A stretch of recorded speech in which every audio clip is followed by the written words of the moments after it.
कार्यों के लिए लिया जा सकता है। आज का समय दान पुण्य, तिलदान और लोगों की सेवा के लिए शुभ है। मकर संक्रांति की खास परंपरा के अनुसार सूर्य की ऊर्जा सकारात्मक बदलाव लाती है। ओम नमः शिवाय। ओम सूर्याय नमः।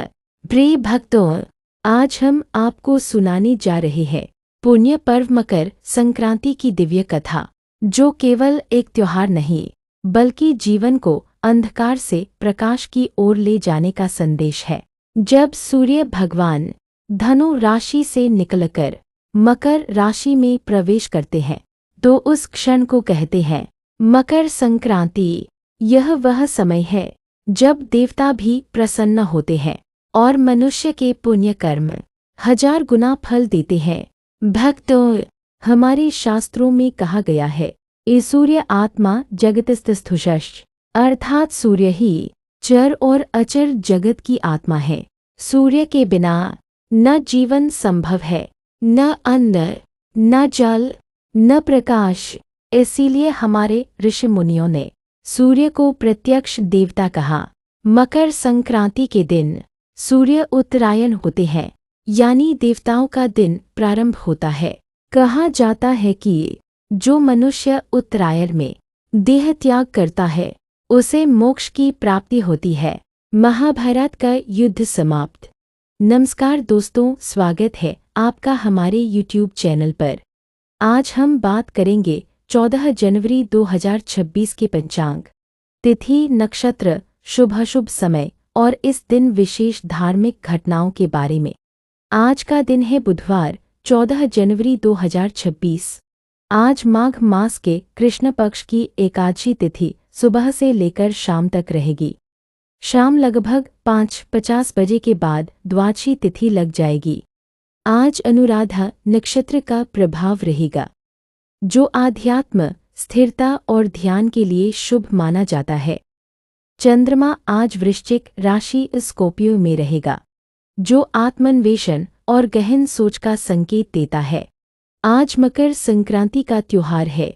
यह दिन सूर्य के धनु राशि से मकर राशि में प्रवेश का प्रतीक है, जिसे उत्तरायण की शुरुआत माना जाता है और यह दिन शुभ एवं फलदायी होता है।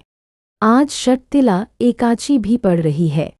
इस दिन गुरु भगवान विष्णु की पूजा और तिल के दान का विशेष महत्व है। इसे पवित्र फलदायी माना जाता है। राहुकाल लगभग 12:30 बजे से 1:45 बजे के बीच रहेगा। यह समय निषेध/अशुभ माना जाता है। शुभ मुहूर्त आज अभिजीत के रूप में प्रत्यक्ष तो नहीं है, पर दिन में शुभ समय अलग अलग धार्मिक हो चुका था। कुरुक्षेत्र की भूमि वीरों के रक्त से लाल थी। शरशय्या पर लेटे थे महान योद्धा भीष्म पितामह। उनके पास इच्छा मृत्यु का वरदान था, फिर भी उन्होंने मृत्यु को नहीं अपनाया। क्योंकि वे प्रतीक्षा कर रहे थे उत्तरायण की। श्री कृष्ण स्वयं पांडवों के साथ भीष्म पितामह के पास आए। भीष्म बोले, हे कृष्ण, जब तक सूर्य उत्तरायण नहीं होंगे मैं इस शरीर का त्याग नहीं करूँगा। जैसे ही मकर संक्रांति का पावन दिन आया, सूर्य उत्तरायण हुए। भीष्म पितामह ने योग बल से प्राण त्याग किए और मोक्ष को प्राप्त हुए। तभी से यह पर्व मोक्षदायक माना जाता है। भक्तों, मकर संक्रांति के दिन गंगा, यमुना, गोदावरी, नर्मदा जैसी पवित्र नदियों में स्नान करने का विशेष महत्व है। कहा जाता है इस दिन देवता गंगा में स्नान करने आते हैं।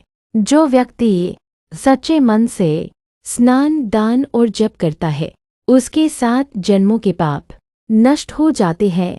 दान में विशेष रूप से तिल, गुड़, खिचड़ी, कंबल, अन्न दान करने से शनि दोष और ग्रह बाधा दूर होती है। इसलिए कहा गया तिल गुड़ खाइए, मीठा बोलिए। यही मकर संक्रांति का सार है। एक बार देवर्षि नारद ने भगवान विष्णु से पूछा, हे प्रभु, मकर संक्रांति पर तिल और गुड़ का ही दान क्यों श्रेष्ठ है?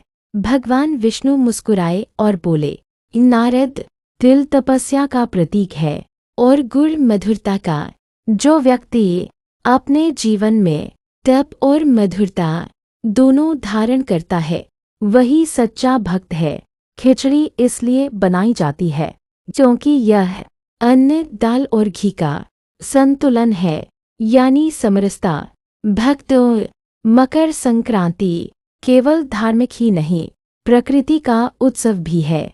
नई फसल घर आती है, किसान अपने श्रम का फल भगवान को अर्पित करता है। इस दिन ईश्वर से प्रार्थना की जाती है कि आने वाला समय समृद्धि से भरा हो। मकर संक्रांति हमें सिखाती है, अंधकार से प्रकाश की ओर बढ़ो, आलस्य छोड़ो कर्म करो, कटुता छोड़ो मधुर बनो, अहंकार छोड़ो दान करो। जैसे सूर्य हर दिन बिना थके प्रकाश देता है, वैसे ही हमें भी दूसरों के जीवन में उजाला बनना चाहिए। प्रिय भक्तों, यदि हम मकर संक्रांति के अर्थ को जीवन में उतार लें तो हर दिन संक्रांति बन सकता है। आइए सूर्य देव से प्रार्थना करें, हे सूर्य नारायण, हमें सद्बुद्धि दो, सद्कर्म दो और जीवन में